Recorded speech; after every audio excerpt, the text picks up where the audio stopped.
that we are organizing the launch of the UNESCO Chair in Social Responsibility of Higher Education and Community-Based Research in Jamia. Jamia has a long and glorious tradition of community engagement, and in fact for some time in its initial history and now in the present times, it is actually recognized as a community-owned institution, so to say.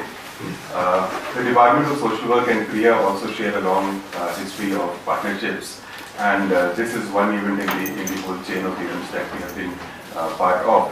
And when Dr. Kallan shared this exciting development, we were very happy to be part of this unique initiative.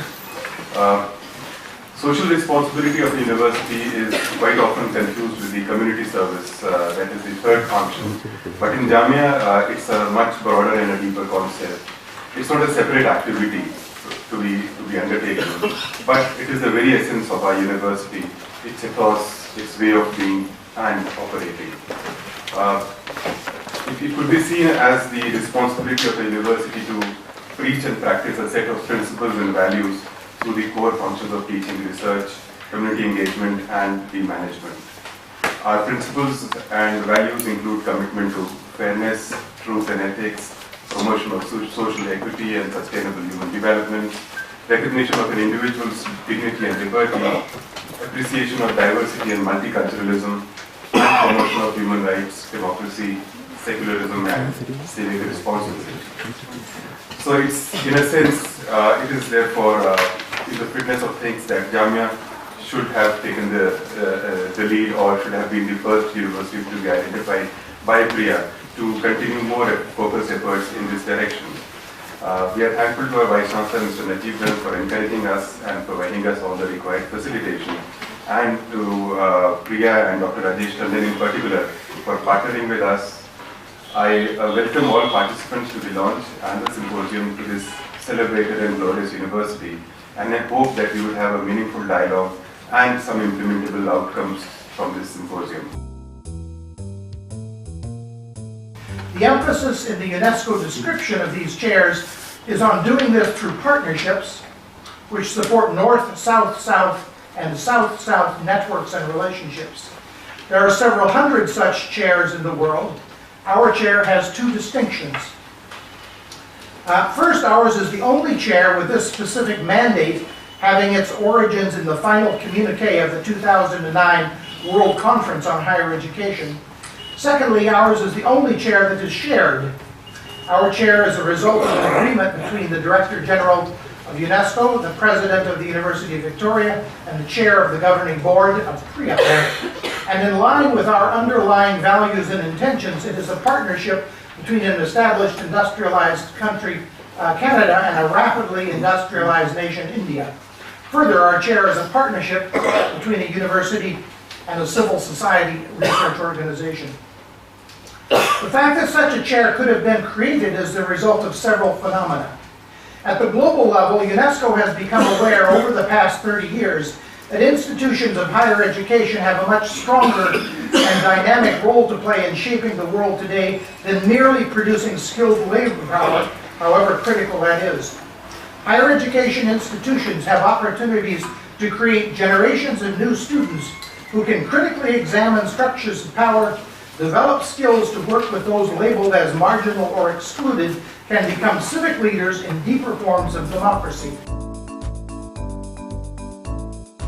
We in this university have taken a special role in India to engage with local communities in exploring new vistas in higher education, research and teaching throughout the 92 years that we have now been in existence. And the Jamia has a huge history of community-driven approaches to education, especially higher education. And here I must mention that there is a special place, I think, for the Department of Social Work that is part of the youth. It would undeniably be amongst the best departments of social work that exist in this country. We have a very dedicated and outstanding faculty. I really often wish that the university were able to do more for them, and that they would themselves be a little more proactive in showcasing themselves, so that more and more people realize the kind of work that they have been doing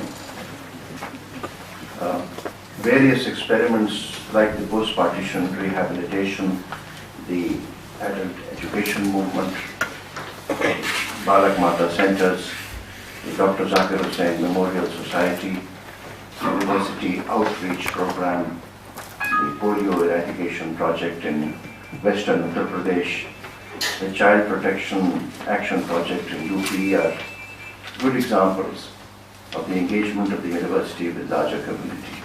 We have thus made provisions also within the minority quota for disadvantage amongst the minorities to take benefits of higher education. So the Jamia aspires to produce alumni who are not only academically proficient, but also responsible citizen shaping India along in this 21st century. To make the responsible citizens of tomorrow, it is our job today to inculcate positive social values, environmental awareness, and a largely universal way of thinking. Today, what poor people know, regardless of whether they are in urban or rural areas, whether they are in the global north or the south, has very little to do with the knowledge that produces policy, knowledge that produces monitoring systems, and knowledge that decides whether what is being done is good or bad. And that defines in many ways the huge crisis of expanding inequity that we all face today. I am a person who has worked for the last 30 years on urban poverty issues.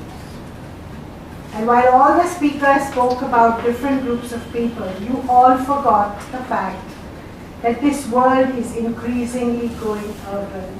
And the transition of people who were disenfranchised, isolated, ignored, are moving into cities either by being pushed there or by the very locations where they live in becoming urban.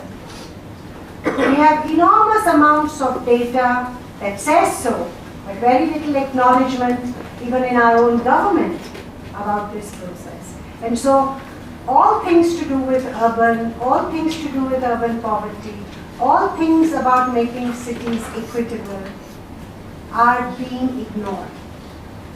And so one of the things that I would like to say as a practitioner of participatory action and research is that those of us who operate in local and global networks of the urban poor, you give us a space in your network and we will come with our drums and our knowledge for that. Because there is terrible need for this, because all our cities are on the edge of terrible violence.